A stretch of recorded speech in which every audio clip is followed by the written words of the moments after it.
Hi everyone, I'm Chrissy O'Malley and this is Better Science Teaching. What I'm going to talk about today is the things that you need to do to make sure that you're ready to start your scouting year. And so this is going to be directed a little bit at people who do Girl Scouts specifically. It may apply to other things. It might be helpful if you're in Boy Scouts or Cub Scouts, or if you're running an FLL team, or if you're doing some other kind of activity that requires you to manage parents' expectations, create schedules, do that sort of thing. So I've actually been asked this a couple of times recently. What are the things that I do at the beginning of the year to set up for my scouting year so that we're ready to go when the school year starts? My calendar really runs around a school year, not only because I have kids, but because I work in a school, and so it just makes sense to follow an academic calendar. So I'm going to talk about 7 things that you should do or be aware of this year before the school year starts, so that you're ready to hit the ground running when that happens. So first thing to keep in mind is that with Girl Scouts, everything is girl-led. So you want to make sure that you are the adult enabler for your Girl Scout troops. And that's going to vary depending on how old your scouts are. I have 2 troops.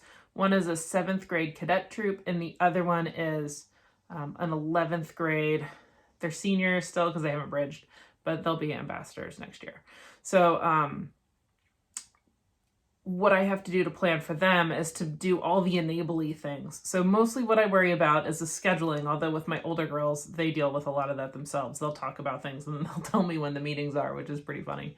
But also to make sure that you have some materials prepared ahead of time so that they can do the planning that they need to do.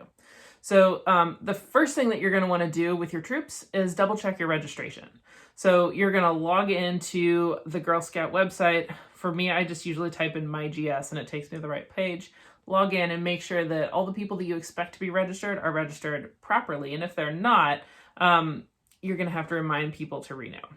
If you're not a first-year troop, you may be in a situation where you renewed an early bird to get those extra perks that come with, you do early bird, you get extra patches, and you get extra, you get bonuses for fall product sales and for cookie sales. So those are good things to do, but they're not really something that that I force on kids. If the girls have decided to use their troop account money to renew, we always make sure that we do that early to make the best advantage of that money that those girls earned. So we've got 2 things. Check your registration. If you're not registered, remind people to renew, and that includes adults. You want to make sure that every troop has 2 registered adults. Let's see, number 3, with your adults, you want to make sure that you have your volunteers lined up. And there's a couple of ways that you can do that. For us with a returning troop, we have a lot of people that just come back every year, which is great.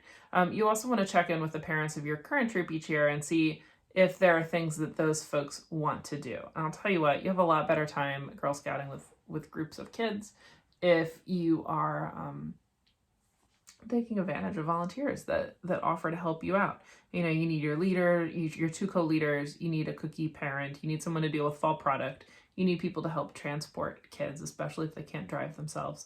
You need just adults to be around sometimes. If you're doing something that's dangerous or tricky or that you need more instructions with, or if you're doing volunteer projects. And so there are lots of things. Oh, there's snack moms sometimes can be very important. We didn't do snacks last year because of COVID, but snacks are important too.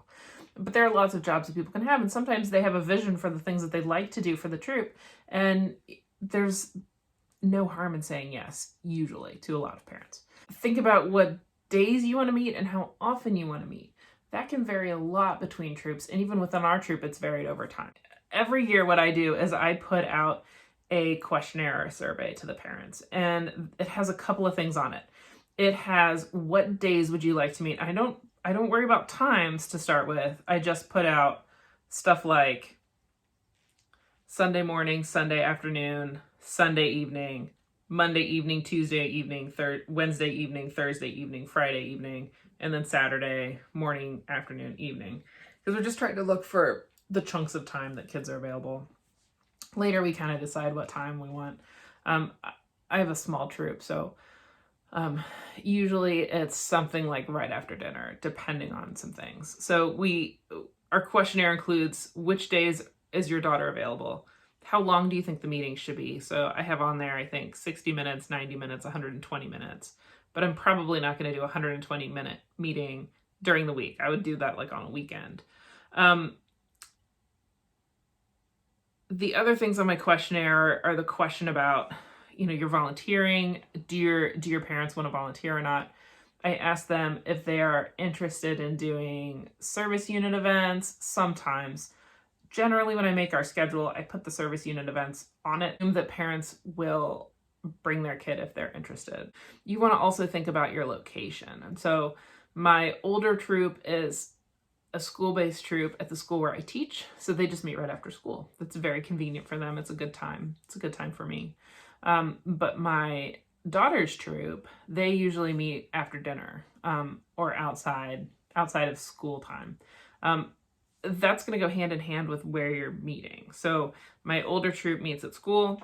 My younger troop usually, let's see, this past year we were virtual. We've had meetings in parks. We've had meetings under shelters. Sometimes we have meetings at homes.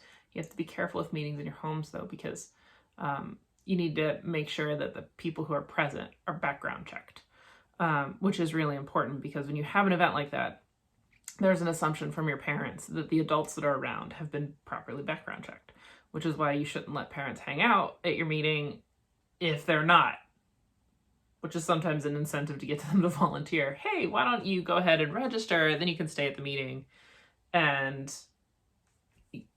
they can help you out at the meeting. Pass out snacks, clean up stuff. Works well.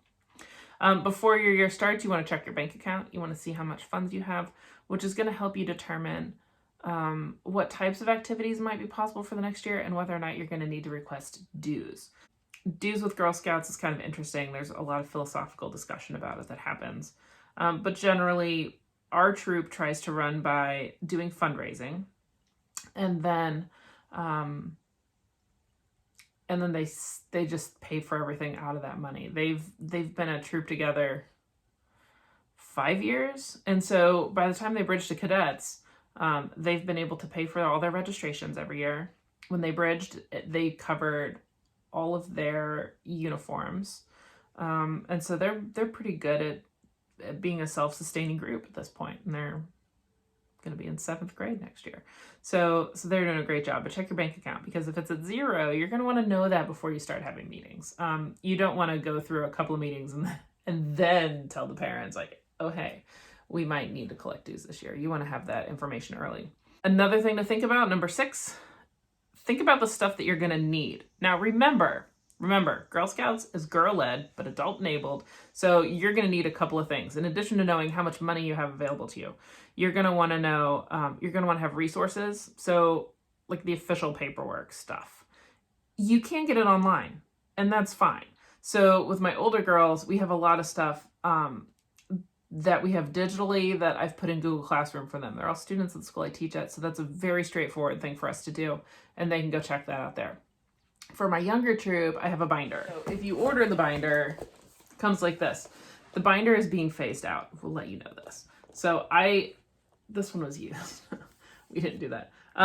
You can get them used. Your service unit may have loaner copies. You might have a friend that has copies. But on the inside of this thing is all the pamphlets for different badges. I'm looking for the handbook in here. I'm not seeing it. So there's also a portion of it that's called the handbook. You have to buy extra pamphlets separately, which is kind of a bummer if you're like a scouting alumni like I am, because I used to get the book, right? And it had everything in it. This doesn't have everything in it. So if you pick this up, and they were on clearance for like $12. If you pick these up, it's not going to have everything in it. You're going to have to order additional pamphlets or find them online. And so the way that it actually looks when you have all the parts, it actually looks more like this. This is like a 2-inch binder. So I've got all my pamphlets in here. I keep all my notes from meetings. I've got a chart on the front that I found online, so I can like go through and cross stuff off. Yeah, so it's all there. I don't like that I have to pay for this extra stuff all the time, so you go online, you're like, oh, it's a, whatever it was, a $20 binder, or $20. You're like, oh, it's okay, I guess. It's a handbook and the badge book, and when I was a Girl Scout, it was 2 separate books. But then you realize you have to buy all the pamphlets, which is kind of a bummer. But it means that this program is very flexible. So a lot of years, new stuff comes out. You can just pick them up, add them to your binder. You don't have to buy a whole new book. Since Josie was a brownie, new stuff has come out. I don't know anything about it. It's not in my book either, so I don't know.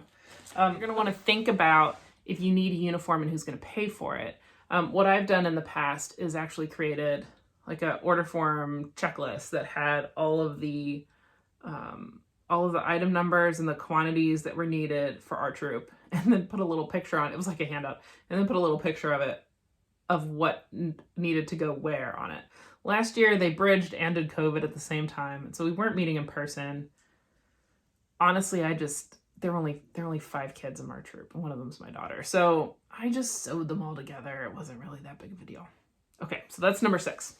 The last thing, and I think this is going to be one of those hairy topics this year. The last thing is try not to just be kind with people about what you ask them about COVID. So it's one of those things that firstly is kind of a hot button subject, and secondly is medical information, and so I'm curious to know who in my troop has been vaccinated, but I don't really know that about all of them, and I shouldn't need to ask them that. So on my questionnaire, I have questions about what days would you like to meet? How frequently would you like to meet? How long should we meet? I don't have questions like, is your child vaccinated against COVID? It's a medical question. I don't have a right to know that information, and I don't know that it would change my behavior. Last year, we did decide to be a all virtual troop, and so we didn't meet in person until the spring. When we made that decision, as the troop leader, I had a conversation with each parent in the troop. Hey, it was just text messages. It wasn't that big deal. Hey, would you feel comfortable with us having a meeting in person under these conditions? And they were things like, we're wearing masks, we're outside, we're spread out, if the windows, like whatever it is. And at the time, the rules that we were setting up for those meetings were more strict than what was actually being enforced locally by our schools and by our Girl Scout council. So if you're going to deal with those things this year, make sure that you're being very kind about it. I don't want to create a situation though where I have a girl who I know will not participate because of a COVID concern, because I don't want to start to create an us versus that other person sort of situation. So if I'm going to propose something to the Girl Scout troop, it needs to be something that all of them are capable of participating in. Like I can't do anything about scheduling or if they want to do it or not. But I don't want to make a situation where their parents are saying no because they have an issue with COVID. But on the other side, I don't have a right to ask the question about if they're vaccinated or not, because it ultimately doesn't matter. Those parents will make those choices regardless.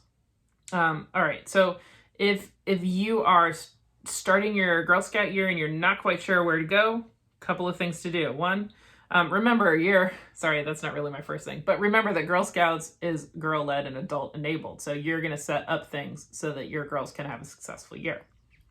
We could talk more about how the girls select their priorities for the year and what their meetings are going to be, but for now, the stuff that you need to do as the adult: check the registration, make sure that people are registered properly. If they're not registered properly, keep an eye on that and remind them, like, hey, did you know that you haven't renewed yet? And make sure that they get that done. The third thing you need to do is check with your co-leaders and your volunteers and see if people want to continue to do what they were doing last year, if they want to try something different, but check in with them so that you have a heads up about that. You're also going to want to somehow choose your dates and your frequency and your location. I like to do it with a Google form. I actually send it out by email and I text it out to my parents. I think I get better responses when I text it out. You want to check your bank account. So that's our fifth thing. See what kind of funds your troop has. My girls generally don't know how many dollars they have. But I'll tell them something like, we've got this many dollars per meeting, because we kind of know what our meeting frequency is going to be. We usually pay for badges out of that too. So our meetings cost at least $3 a meeting.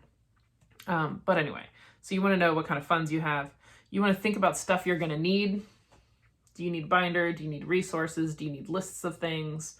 Do you need uniform stuff? Do you need to buy badges ahead of time? What do you need? And then lastly, be kind to people about the whole COVID thing. Like, don't ask people about their medical information. You can ask about, are you okay with meeting in person this year? Or would your daughter like to meet virtually, or do we need to meet outside? You can ask about preferences, but don't go after girls' medical information. Okay, so if you all have any questions about starting Girl Scout year, I think that my next one about Girl Scouts will probably be about setting up what your subjects are going to be, what your meetings are going to be like. But those are the things that you need to do to get started. I hope you stay safe and you be well, and I'll see you soon. Have a great day. Bye.